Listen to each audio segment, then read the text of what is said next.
Some leaders manage the country, others shape the country itself. Narendra Modi did both. He didn't just change policies, he changed how India sees itself. He didn't just win elections, he refined leadership itself. For some, he's the strongest Prime Minister India has had. For others, he represents a shift they are still trying to make sense of. But one thing is clear, no Indian alive today can say this decade didn't feel different. This is not about praise or propaganda. It's about understanding. Understanding what he does, how he thinks, why he connects, and where he's taking the country. Let's begin. Tapasya of the leader, a Prime Minister who lives like he means it. There's something about Modi that's hard to explain but easy to notice. He wakes up before most people, does yoga, meditates, works 16 hours a day, travels relentlessly, and maintains the same energy at the end of the 10-day foreign tour that most people lose after one meeting. He fasts during Navratri, even on international visits. He hasn't taken a holiday in years, no luxuries, no family in politics, no entourage of sons or nephews waiting in line. This isn't branding, this is how the man functions.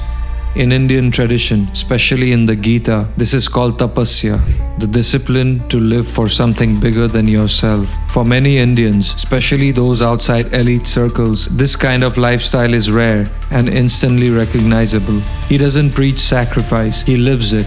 And in a political space often filled with indulgence and excuses, that makes him stand out. Karma in action. His focus on actual work. Modi is not the first Prime Minister to announce big schemes, but he might be the first who made sure they reach the people on time, at scale, without drama. He brought a very corporate style of governance, goals, tracking, deadlines. Here's what that looked like on the ground. Swachh Bharat. Over 10 crore toilets built. Villages that never imagined having proper sanitation now have it. Ujjwala Yagna, 9 crore gas connections given to women cooking on firewood for decades. PM Awas, 4 crore affordable houses constructed. Jandan, 50 crore bank accounts opened, many for people who never stepped into a bank before. Direct benefit transfers, 2.8 lakh crores sent directly to people's account without middlemen.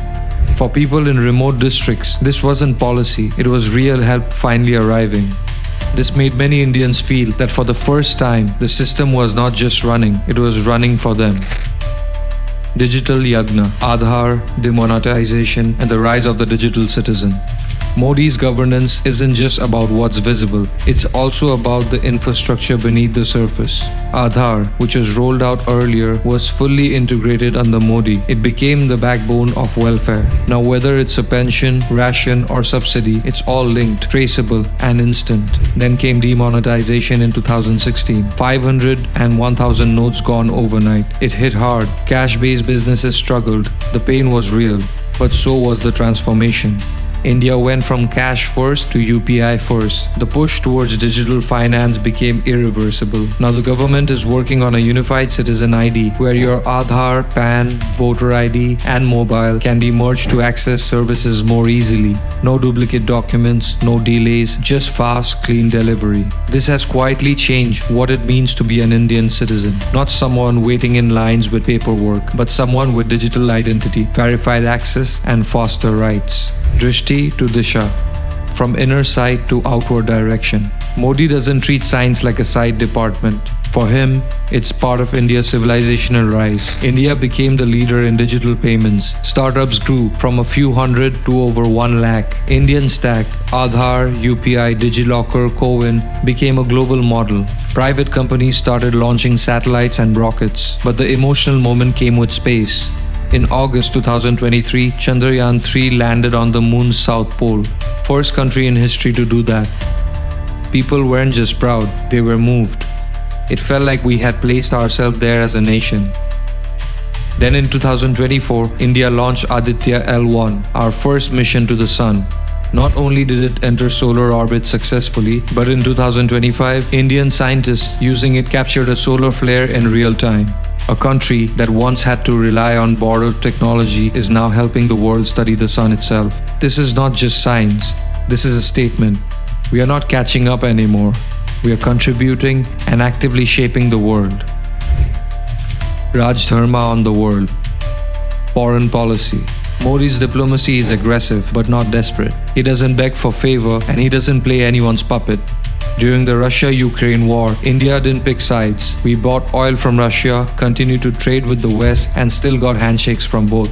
At the G20 summit, we led from the front, added the African Union, launched the India-Middle East-East European Economic Corridor. In the recent India-Pakistan conflict, India acted swiftly but didn't go to war. Targeted strikes, digital monitoring, diplomatic pressure, firm, not reckless. This is classic Arthashastra. You don't react emotionally, you respond intelligently. The world has started seeing India not as a balancing power, but a leading power. Janata ka Vishwas, the India that feels heard. Here's something that confuses many elite circles. Why do the poor, the working class, the people in small towns, why do they love Modi so much? It's not just because of what he gave, it's how he made them feel. Like their lives mattered, like they could dream beyond daily survival, like the PM knew what it meant to struggle. He speaks in their language, talks about gas cylinders, school uniforms, toilets, not GDP graphs. For someone who used to sell tea, his journey isn't theoretical, it's relatable. So even when inflation hits or jobs are tight, his support holds. Because it's not just about performance, it's about emotional credit, earned over time through presence, not performance. Bharat Rising, the civilisational revival of Indian identity and culture. Modi doesn't just talk about India as a modern nation, he talks about it as Bharat, a civilization. He's not the first to say it, but he's the first to institutionalize it. Ram Mandir in Ayodhya, Kashi Vishwanath Corridor, boosting Ayurveda, Sanskrit, yoga globally.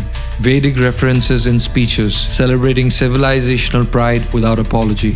To some, it's empowering. To others, it's raising worries. Is it alienating minorities? Is it turning India into a religious state? Those fears exist and they deserve discussion.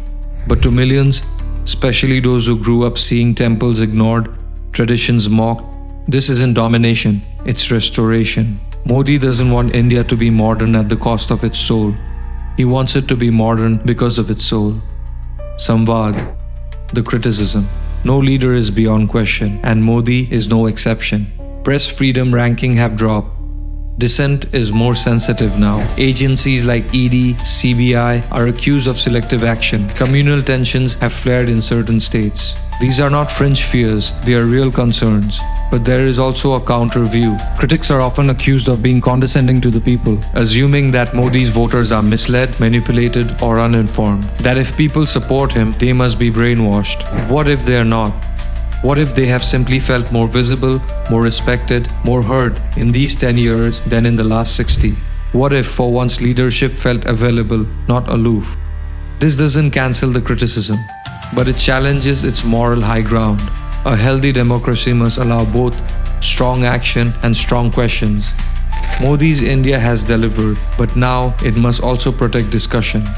That is the next frontier. The Modi standard. Whether you agree with him or not, Narendra Modi has raised the bar. Future prime ministers will not be compared to Nehru, they'll be compared to Modi. Are you as hardworking, as disciplined, as connected to the people, as focused on delivery? That's his true impact. He didn't just win elections, he reset expectations. In a country where people had stopped expecting much from their leaders, he has made them believe again that a prime minister can do more than just govern. He can actually make their life better. And that changes everything.